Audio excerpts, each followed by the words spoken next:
back to another episode of Livin with Intention.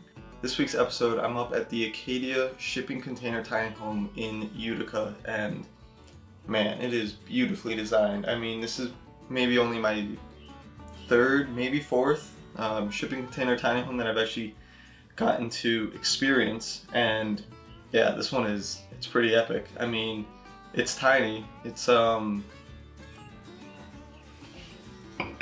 It is tiny. It is 8 by 40, so it's only 320 square feet on the inside. They do have a nice outdoor patio, which is beautiful, and there are some breathtaking views.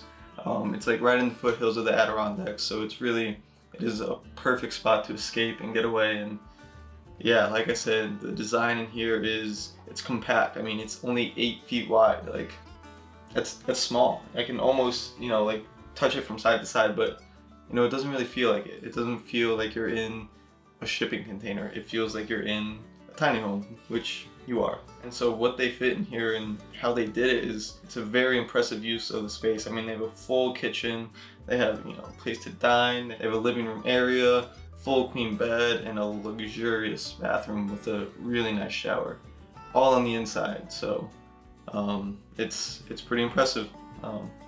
I've had this one planned for a while, so to finally be able to come here and experience it, I'm pretty stoked about it. So excited to bring you guys along, and let's get right into it. So you pull up through the winding driveway, and you pull up right to the shipping container, and you walk around the front, and you're greeted with this amazing stone patio and this epic fireplace that I've never really seen one quite like that. It's like a propane fireplace. You just light it and it gives off some heat, and there's 2 Adirondack chairs right in front of it, and again, like I said, the views out into the field, and then you have some kind of like hills right in the background, and it is beautiful. The weather hasn't been all too cooperative while I've been here. It's been rainy. I don't know if you can hear it, but it's been rainy and misty pretty much the whole time that I've been here, which I'm kind of okay with it. It's allotted for some pretty moody pictures, which I'm pretty stoked on. But yeah, this place has just been an absolute delight to capture. It's in the middle of this like open field, but like also in the woods, so there's just a wonderful ambiance around, and the birds chirping, and it's raining out right now, so there's just like dozens of robins out there kind of looking for some grubs and for some worms. So it's been really nice to watch, especially given all these massive windows. I mean, there's 1, 2, a sliding door, 3, 4, 5 or 6 of these impressive windows that are they let in so much natural light, and even when it's like cloudy and gray out, they just still bring in tons of that just like natural light. And they're huge. They're like almost like floor to ceiling windows, so it really kind of connects you to the outside without actually being out there, So I really love that, and is probably one of my favorite aspects about this tiny home. I mean, also on the outside, they have those real nice string lights that, everyone's a big fan of. I'm a huge fan of them. They're so nice, and in the evening, they just add such the perfect warm glow to the space. I mean, I sat out there with a nice glass of wine, listening to the birds and the rain coming in, and with the fire, it was so peaceful. And even though this is work for me, it is nice to be able to do that, and then once all the pictures and videos are done, to just relax and kind of find that bliss. And then also furthering down this little like walkway in front of the tiny home here, they actually have a hot tub, which is such a nice addition. I mean, especially that it's a tiny home, having a place to soak in a hot tub is just perfect. And it's covered, it's under this little like roof area, so even in the rain, snow, whatever, you can still go and enjoy that hot tub. So that's a really thoughtful addition that just kind of takes this place to another level. And then coming inside, and obviously, like I said, this space is pretty small. It's pretty compact, 8 feet wide, which is small. But you walk in and you're greeted by this super comfortable sofa, and then like right to the left of it, you have where I'm sitting right now, because you can obviously see the sofa behind me. You have this really nice stone, maybe marble, dining area countertop, and they actually have this cool little film camera that at some point I'll take a selfie with, and they give you this little like wood frame to stick the film on after. So that's just such a thoughtful touch. I mean, they really crafted this tiny home with the guests in mind, which is super cool. For a short-term rental, this one is definitely up there with one of the more well-designed and, you know, thoughtfully curated places that I've been to. And, you know, sitting here and, you know, having my coffee, eating breakfast, just being able to watch the natural world kind of go about its day from here is, oh my gosh, it is such a treat. I mean, I feel so lucky to be able to do this and to call this work, but yeah, it's super peaceful. I mean, these windows are massive. You like almost feel as if you are outside, so it's a really, really cool attribute.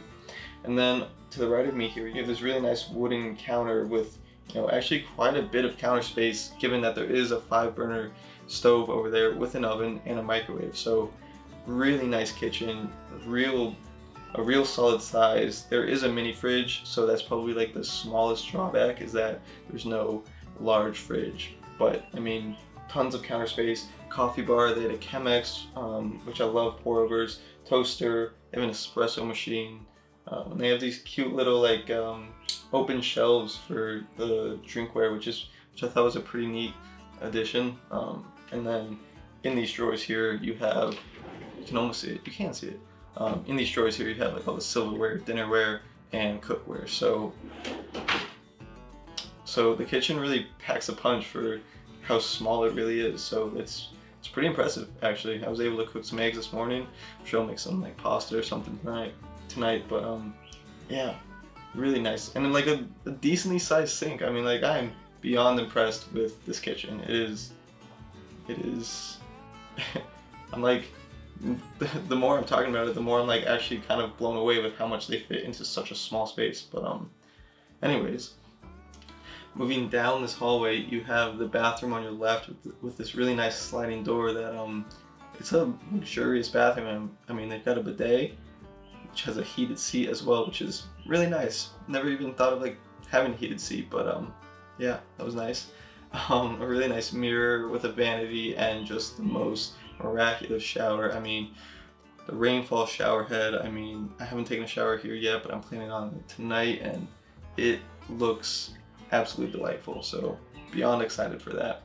And to have that in a tiny home that's only 8 feet wide is just kind of mind-blowing, actually. Truly mind-blowing.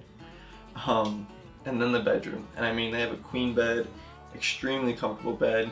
And again, those panoramic views from those windows. I mean, they have them right in front of you and along that whole hallway, and then out to the side of you. I mean, it is just, you are surrounded by this natural beauty through these windows. Yeah, this spot, it really packs a punch for the small size that it is. And I'm actually gonna get to talk with Emma and her brother, who, you know, started this, built this, did everything from the ground up, and, you know, chat with them about why they wanted to start an Airbnb and how they, you know, went about it. So yeah, I'm definitely gonna have lots of questions for them. I'm sure that all you are at least a little curious about how to go about starting an Airbnb and kind of what's needed for that. So I'll link their listing down below. Check them out, follow them on Instagram, follow me on Instagram, subscribe to me on YouTube, you know, the whole shebang. I'm gonna go enjoy the rest of my coffee, maybe get a hot tub soak in, and I'll see you guys later. Peace.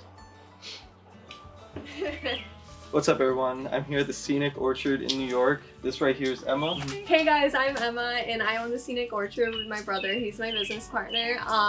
We actually started this last fall in 2020 and we officially started getting bookings in December when we finished the project. So it has been an ongoing project. We did start with just a normal shipping container that was on the property. We used it for storage, so we kind of based it off that. We're like, hey, let's do an Airbnb out of this and move it over to the location. So you had the shipping container? Yeah, before? Okay. We had the shipping container. Yeah, just had storage, like lawn chairs, like lawn equipment, that kind of thing, and then other, you know, it was on the property, so yeah. So what made you want to start an Airbnb? I'm not quite sure. We have family that has Airbnbs too, so we always wanted to get into real estate as a company. We had other businesses on Amazon that sold products and stuff, so we thought this was more of a creative kind of business to get into. We also had family members that were successful and loved what they did with their Airbnbs, so that was definitely a very cool, inspiring thing. So I'm sure, I mean, I know I'm super curious about this, and I'm sure a lot of other people are. What was the process like from like start to finish of, creating this space? It was, I can't say it was easy because it definitely wasn't easy, but we definitely did take it one step at a time just to not stress ourselves out. So like when we did have the container on the property, which really like pushed us and motivated us to do this, since we had basically the structure already, we're like, oh, maybe it'll be easier than say going out and getting a contractor and doing a stick built kind of thing. So that definitely helped. But going into it, we did have some hiccups with the big windows you will see here. They're custom windows, and we actually measured them out and like welded them. We had to plasma cut them out. So then when our windows came in, well, the windows we originally were using, we had them on property and they didn't fit in the plasma cutted, and everything was already welded. So we had to order custom windows, which isn't fun. Yeah. The company we worked with was great, but that was definitely a hiccup that we were like, oh no. I mean, it worked out though. Like those windows are my favorite aspect.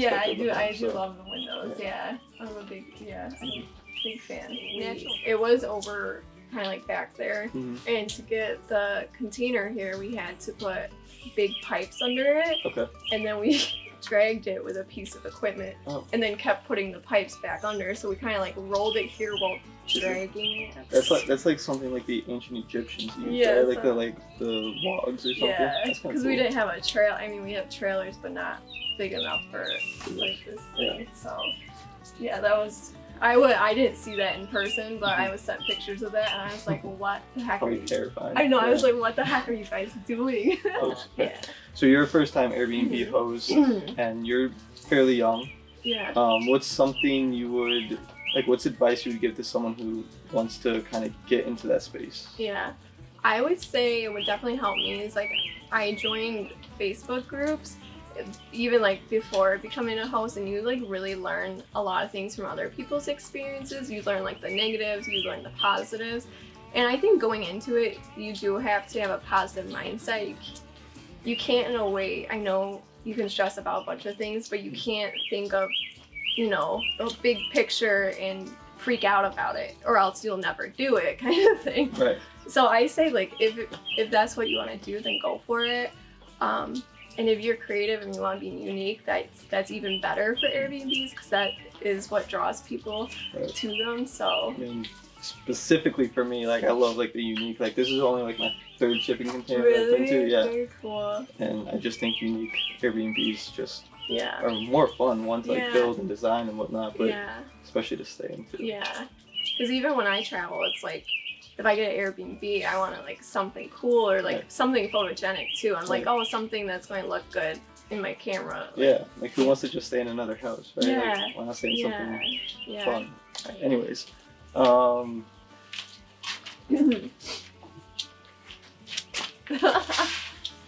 cool, Jesus. Yeah, I love that. That's like my favorite aspect. That's awesome. Shout out that camera. Alright guys, I hope this video was informative. You learned a little bit about the Airbnb process and this shipping container and what Emma and her family's doing. Really cool. It's definitely some inspiration for myself, for my future. Yeah, I'll link their information in the description below. Go check them out. Come first stay. Yeah, sounds good. Yeah, it was, nice talking to you guys, I guess, and it was awesome talking to Ethan. So, yeah, thanks for coming, Ethan. Yeah, thanks for having me. Of course. Thanks, guys.